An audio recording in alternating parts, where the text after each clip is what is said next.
Você já se pegou dizendo sim quando tudo dentro de você gritava não? Talvez tenha aceitado ajudar em algo que te sobrecarregaria, ou manteve o sorriso mesmo quando queria apenas sumir. Esse comportamento, muitas vezes elogiado como gentileza ou empatia, pode esconder uma ferida muito mais profunda: o medo de não ser amado se você não for útil.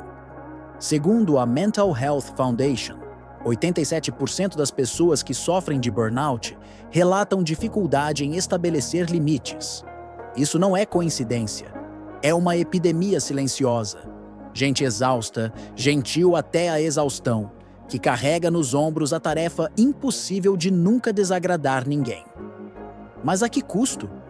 Mariana, 34 anos, relatou no Reddit que entrou em depressão após anos dizendo sim para tudo no trabalho e na família.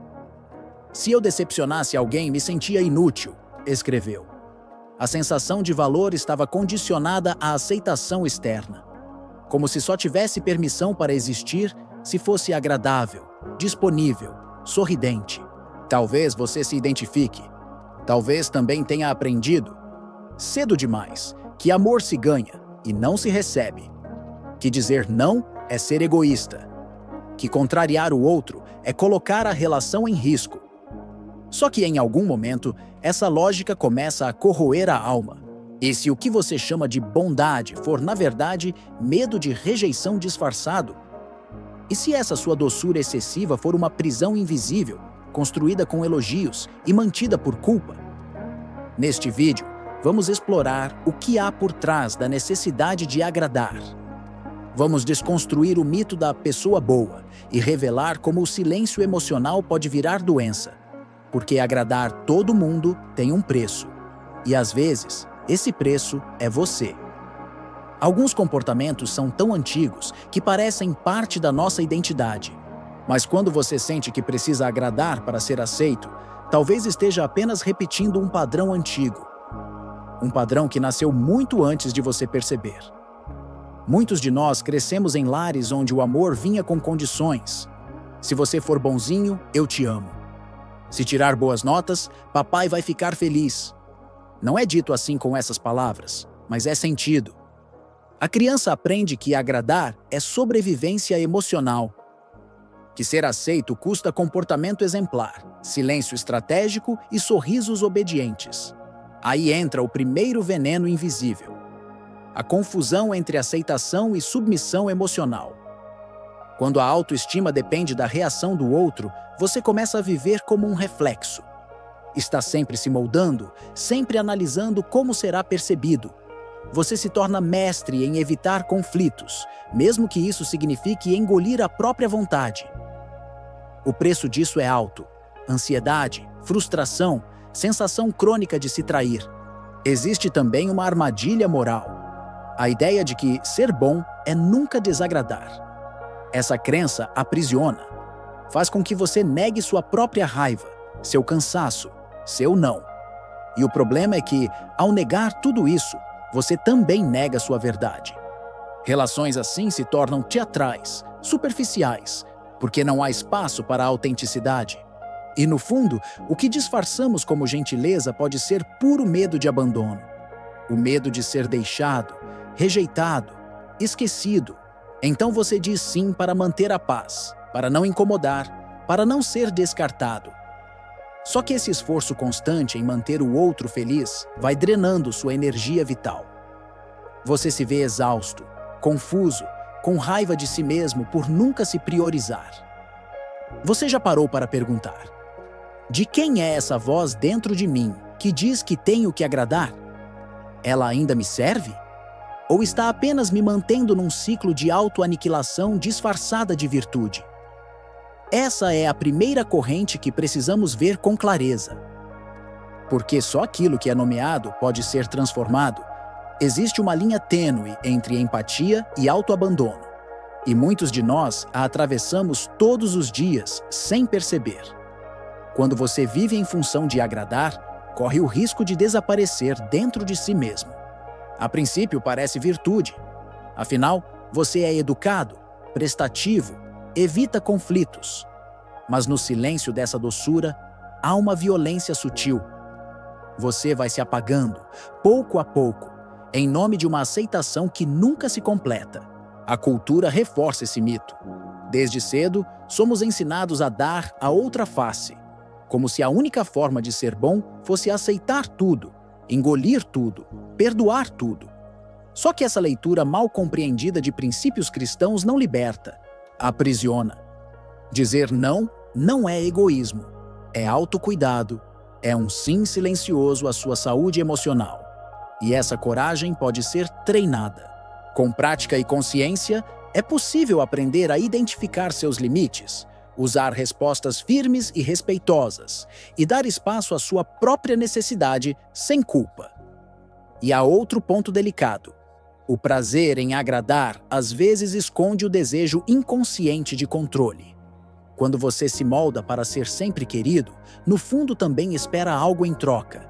Que gostem de você, que te aceitem, que não te abandonem. Parece doação, mas pode ser uma tentativa velada de garantir segurança emocional. Isso não é maldade, é carência. É um pedido de amor mal traduzido. Além disso, há quem tenha construído sua identidade inteira como o Salvador, o que resolve tudo, o que está sempre disponível. E quando essa persona é ameaçada, surge o pânico. E se eu não for mais necessário? E se pararem de me amar? A verdade é dura. Enquanto você se define pela utilidade, vive refém da validação externa. Mas, e se ser bom não for sobre ser útil, mas sobre ser inteiro? E se sua integridade for mais importante do que sua imagem?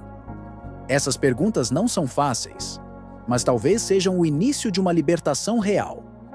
Toda emoção que você silencia, o corpo escuta.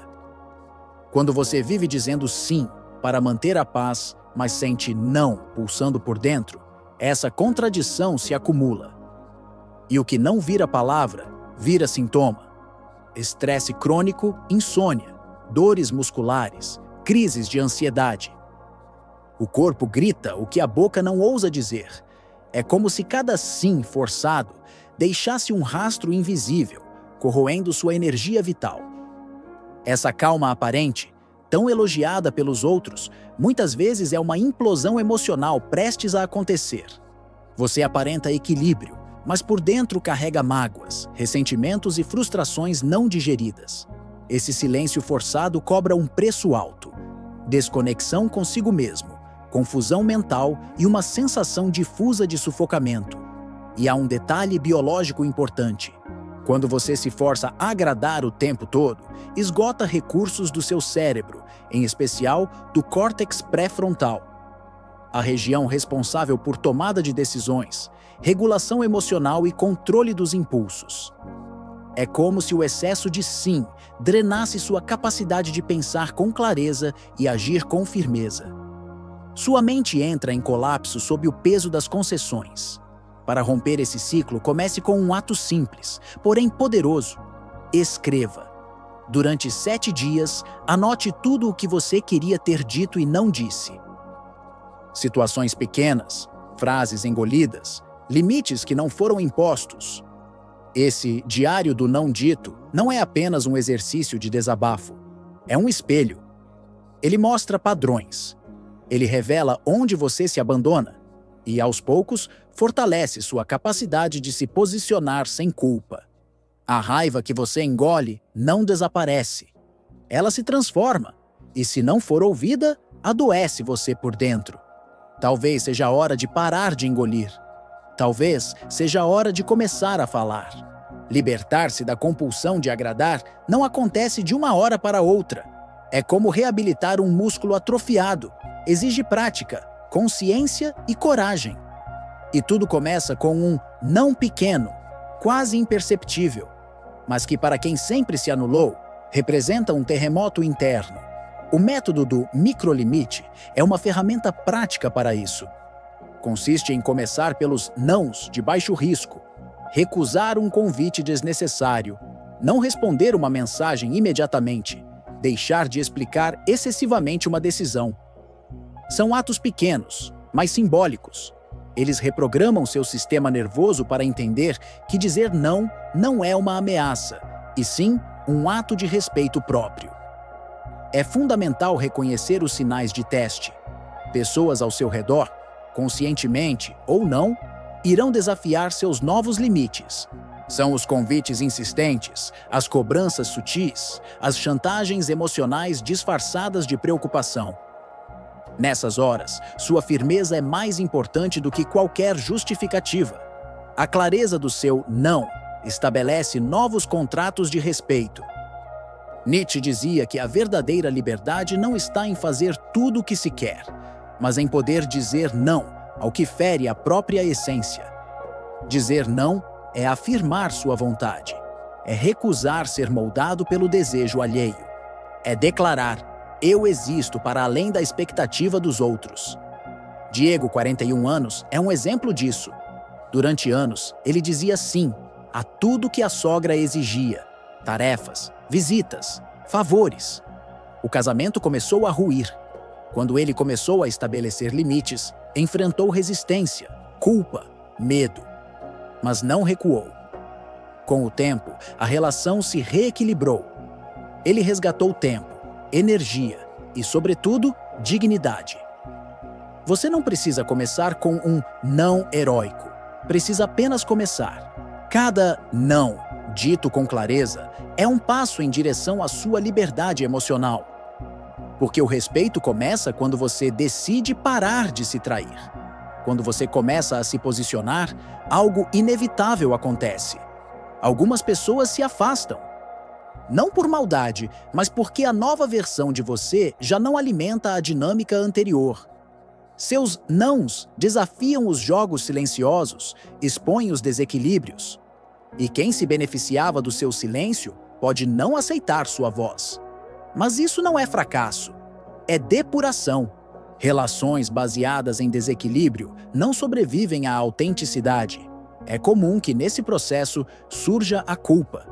Um sentimento denso que sussurra: você está sendo egoísta, está decepcionando. Mas essa culpa nem sempre é sua. Muitas vezes, ela foi introjetada ao longo da vida por pessoas que confundiram amor com obediência. A culpa precisa ser vista com clareza. Ela não é um juiz moral. É um sinal de que você está rompendo um padrão antigo. Em vez de lutar contra ela, acolha. Pergunte: de onde vem essa culpa? Ela me protege ou me aprisiona? A reprogramação começa aí. A cada vez que você age com autenticidade, mesmo sentindo culpa, seu cérebro aprende uma nova associação. É seguro me expressar. Esse treino neuroemocional, aliado à autocompaixão, transforma culpa em liberdade.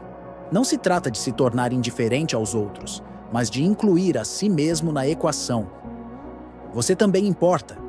E então, algo mágico começa a acontecer. As relações se tornam mais verdadeiras. Ao parar de agradar para ser aceito, você dá ao outro a chance de se revelar. Alguns se afastam, e tudo bem, mas outros permanecem, agora por afinidade real, não por conveniência. Você começa a ser visto, não pelo que oferece, mas por quem é. E isso é insubstituível. Libertar-se tem um preço, e o preço é esse: decepcionar quem esperava que você fosse eterno agradador. Mas o ganho é ser inteiro, e ninguém pode tirar isso de você. Agradar todo mundo parece nobre, mas muitas vezes é apenas um mecanismo de sobrevivência emocional travestido de bondade. Você aprendeu a ser agradável para ser aceito, para evitar conflitos, para não perder o amor. Mas essa gentileza sem limite vira armadilha. Vira prisão emocional feita de sorrisos forçados, concessões silenciosas e uma culpa que nunca te abandona. Ser inteiro, por outro lado, exige coragem.